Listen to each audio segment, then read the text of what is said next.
আসসালামু আলাইকুম। আকলিমাস ব্লগ থেকে আমি আকলিমা সবাইকে আমন্ত্রণ জানাচ্ছি সম্পূর্ণ ভিডিওটি দেখার। হাজির হয়ে গেলাম মজাদার স্বাদের ডিম সুন্দরী বা পান্তুয়া পিঠার একটা রেসিপি নিয়ে। আশা করি পুরো ভিডিওটির সঙ্গেই থাকবেন। এই রেসিপিটির জন্য আমি প্রথমে একটা ডিম ভেঙে নিব। ডিমটা ভাঙা হয়ে গেলে অল্প পরিমাণে চিনি দিয়ে দিব। এরপর ভালোভাবে আমি ডিমটাকে ফাটিয়ে নিব। ডিমটা ফাটানো হয়ে গেলে আমি এখানে 1 কাপ ময়দা দিয়ে দিব। ময়দাটা দিয়ে আমি এখানে 1 কাপ দুধ দিয়ে দিব। আমি এখানে গরুর দুধ জাল করে রেখেছিলাম, গরুর দুধটা দিয়ে দিচ্ছি। আমি অল্প অল্প করে দিয়ে দিব। আমি এখানে অল্প অল্প করে গরুর দুধ দিয়ে দিয়েছি, দিয়ে ভালোভাবে মিক্সড করে নিয়েছি। আমি 1 কাপ গরুর দুধ দিয়েছি, আর দিয়েছি 1 কাপ ময়দা, একটা ডিম আর চিনি দিয়ে এই ব্যাটারটা তৈরি করে নিয়েছি।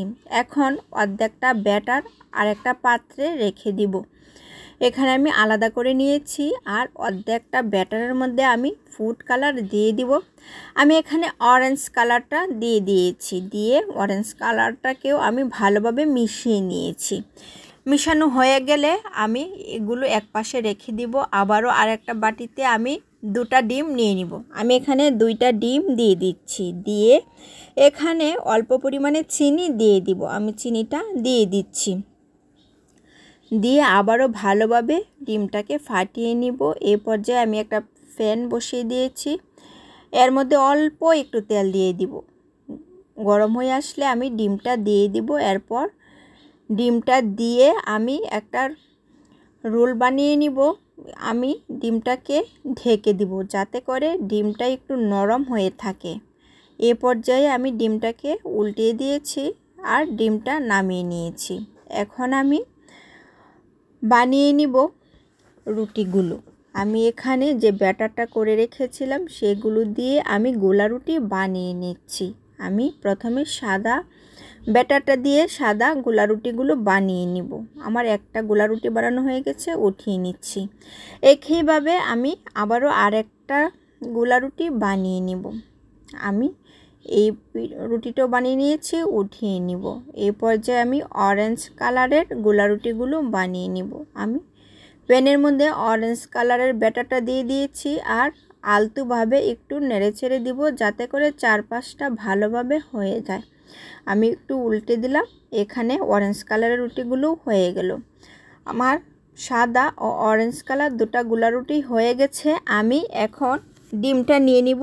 ডিমটা দিয়ে আমি একটা রোল বানিয়ে নিব।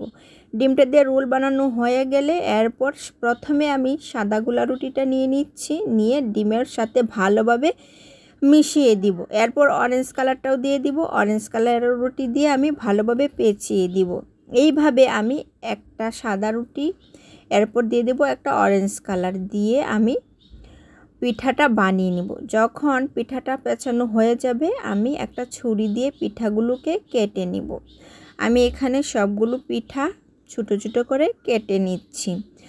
আর এই ডিম সুন্দরী পিঠাটা দেখতে তো অসম্ভব ভালো লাগে। যে কোনো বিয়েবাড়ি অনুষ্ঠানে বা গায়ে হলুদ জন্মদিনে এই পিঠাটা দিয়ে ডালি সাজানো যেতে পারে, তাহলে দেখতে আকর্ষণীয় লাগে। গায়ে হলুদের ডালি কিংবা জন্মদিনের ডালি সাজাতে এই পিঠাটা সবারই মন কাড়ে। দেখতে যেমন সুন্দর, চোখ আটকে যায়, খেতেও কিন্তু এই পিঠাটা অসম্ভব ভালো লাগে। আলহামদুলিল্লাহ, হয়ে গেল মজাদার স্বাদের পান্তুয়া পিঠা। আর এই পিঠাটা খেতে অসম্ভব মজা হয়েছে। আমার কাছে তো এই পিঠাটা খেতে খুব ভালো লেগেছে, তার চেয়ে পিঠাটা দেখতে অসম্ভব ভালো লাগছে। খুব সুন্দরভাবে হয়েছে। আজ এ পর্যন্তই। আল্লাহ হাফেজ।